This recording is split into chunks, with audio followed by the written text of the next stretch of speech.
On the orders of the President of the United States, U.S. Central Command commenced Operation Epic Fury. I'm gonna shoot you right down. This regime will soon learn that no one should challenge the strength and might of the United States Armed Forces. He reminded the world, as he has time and time again, being an American means something unbreakable. If you kill Americans, if you threaten Americans anywhere on earth, we will hunt you down without apology and without hesitation, and we will kill you. We didn't start this war, but under President Trump, we are finishing it. Their war on Americans has become our retribution against their Ayatollah. Iran is run by lunatics, religious fanatic lunatics. They have an ambition to have nuclear weapons. They intend to develop those nuclear weapons behind a program of missiles and drones and terrorism that the world will not be able to touch them for fear of those things. This is the weakest they've ever been. Now is the time to go after them. The president made the decision to go after them, take away their missiles, take away their navy, take away their drones, take away their ability to make those things so that they can never have a nuclear weapon. Finally, to the great proud people of Iran, I say tonight that the hour of your freedom is at hand. When we are finished, take over your government. It will be yours to take.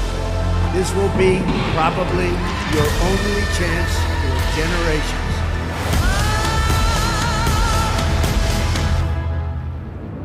Boom, boom, boom.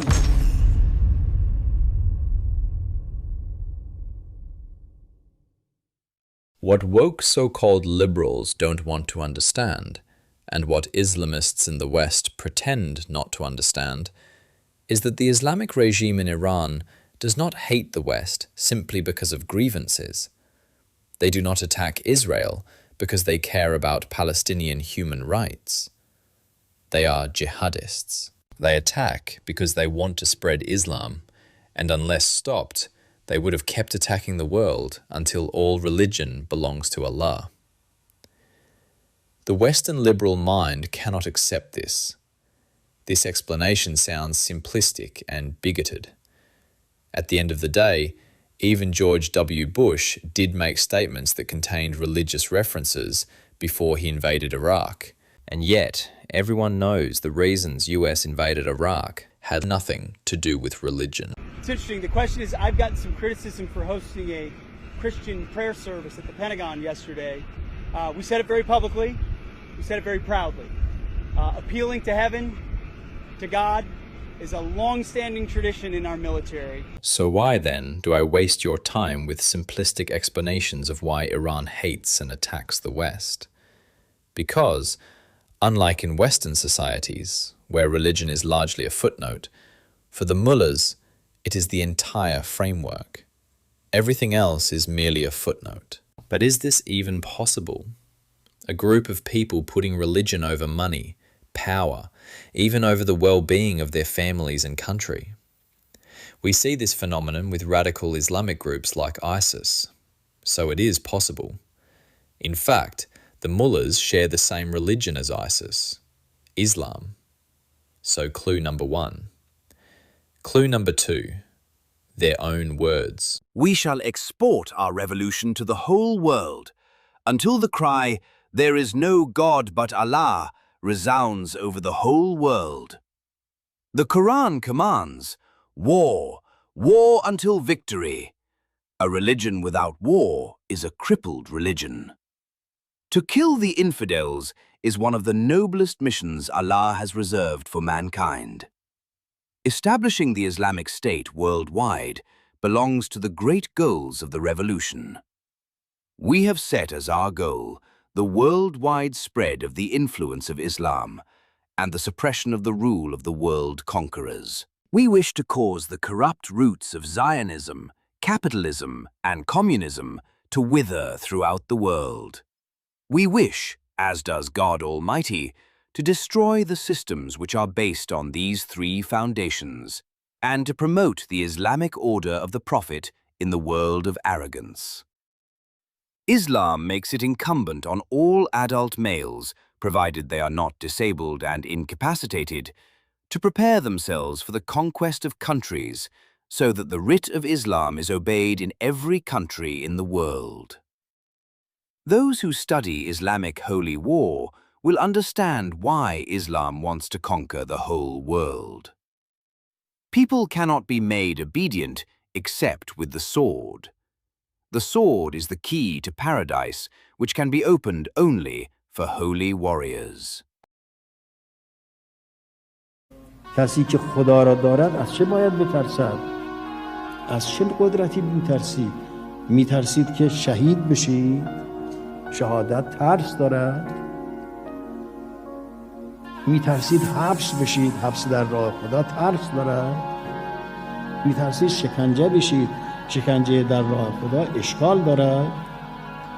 همیشه فکر کنید که خدا با شماست.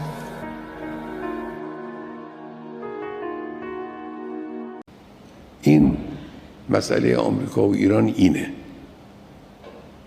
اینه که شما میگید مرگ بر آمریکا، این یه شعار نیست صرفاً. Clue number 3. Are they really the people who champion human rights? So much so that they are willing to give their lives for the human rights of the people of some other country, called the Palestinians? You would have thought Norway would be this country, but no. Apparently, the Islamic regime in Iran is the champion of human rights and freedom for the Palestinians. Why not Uyghur Muslims, Rohingya Muslims, Muslims in Kashmir, Chechen Muslims, Muslims in the Central African Republic? Why not care about the Muslims under Assad's regime?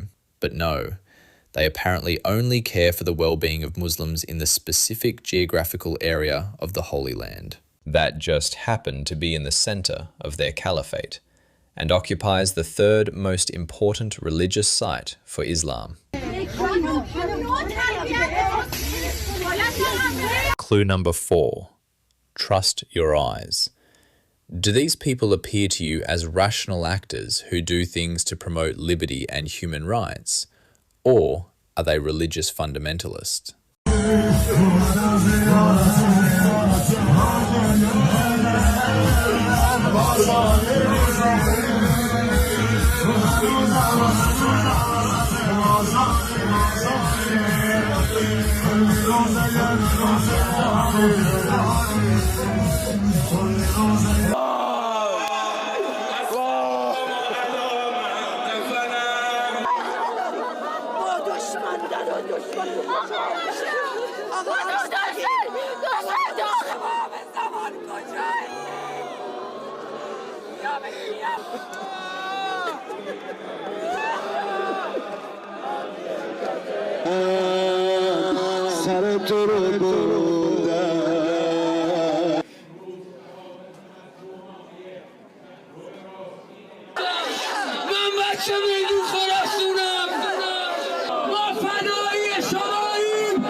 هر داغی دیدم دلم خوش بود حسین.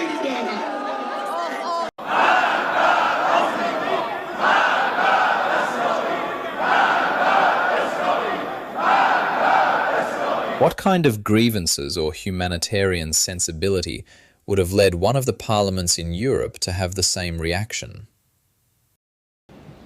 این یک خط مشیه. علتش هم همین است که گفتم. آمریکایی ها سالهای متمادی از سالهای میانی دهه 20 به آخر دهه 50 30 سال در now I get it. In the 70s, the Americans did everything they could do against the Iranian people. That justifies this reaction.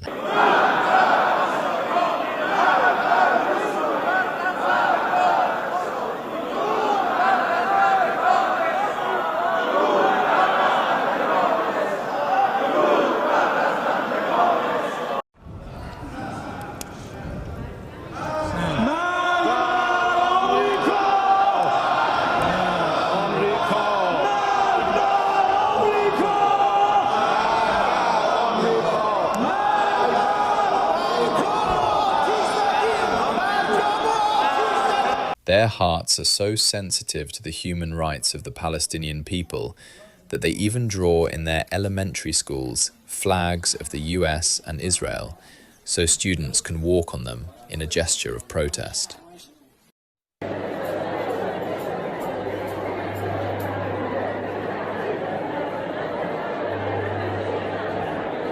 قسم حیوان خلق کرده و اون زنها و خانمها هستن. اینا عین گاو و گوسفند هستن، حیوان هستن، ولکن و خدا خلقشون کرده برای استفاده مردها، فقط واسه که مردا وحشت نکنن این زنها را به شکل خود انسان خلق کرده، اگر نه اینها عین همون گاو و گوسفند و عین همون اسب و شتر و الاغ هستن.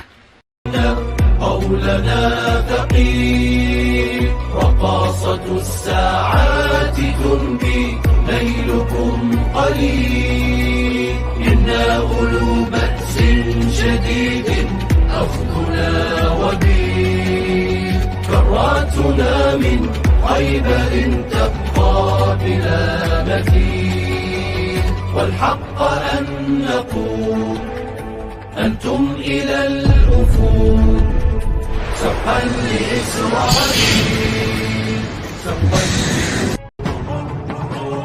نفنيكم في اليم نلقيكم يا أخبث الغدد.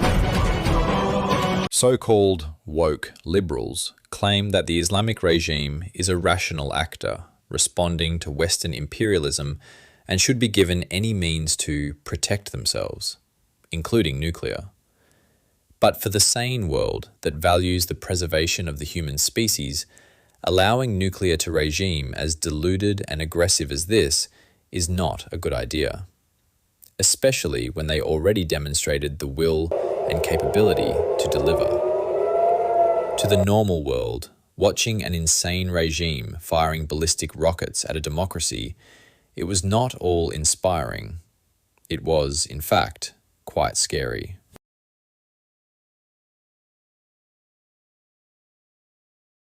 Conclusion.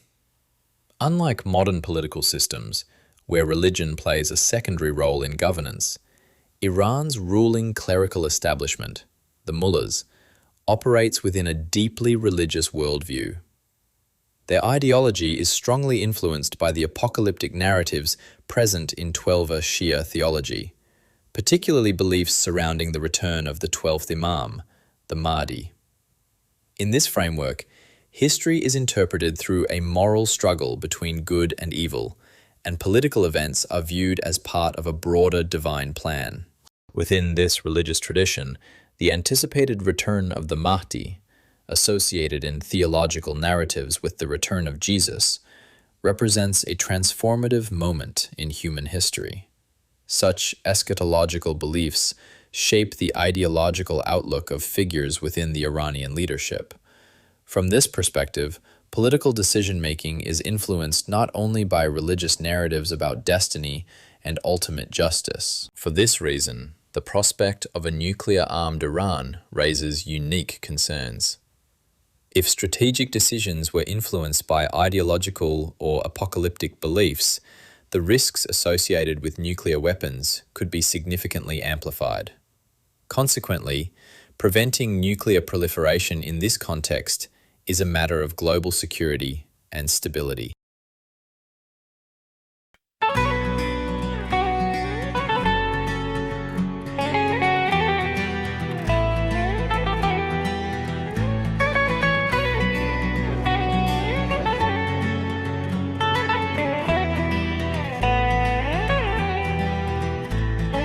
Δύσκολα περνάνε οι στιγμές, εσύ έχεις φύγει και ο χρόνος με πνίγει και κάτι με κρατάει στο χθες. Έρωτας είναι θαρώ κι όλο κλαις, κι όλο κλαις, καρδιά μου.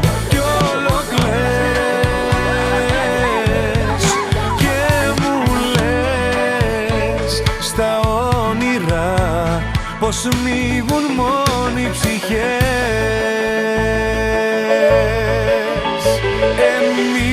Εμείς θα βρούμε έναν τρόπο, σου λέω, να ζούμε καλά σαν και σένα. Κανείς δεν έχει αγγίξει ποτέ τη δική μου καρδιά. Μόνο εμείς θα βρούμε έναν τρόπο, το ξέρω, και όλα θα είναι καλά σαν και εμένα. Κανείς δεν σ' αγαπά, καρδιά μου γλυκιά.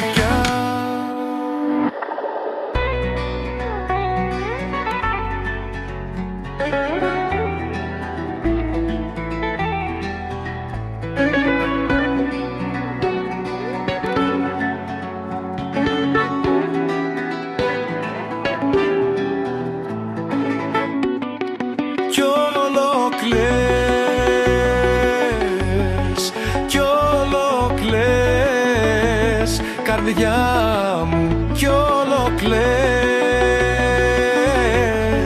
και μου λες στα όνειρα πως μίγουν μόνο οι ψυχές. Εμείς θα βρούμε έναν τρόπο, σου λέω, να ζούμε καλά σαν και σένα. Δεν έχει αγγίξει ποτέ τη δική μου καρδιά. Μόνο εμείς θα βρούμε έναν τρόπο, το ξέρω, κι όλα θα είναι καλά σαν και εμένα. Κανείς δεν σ' αγαπά.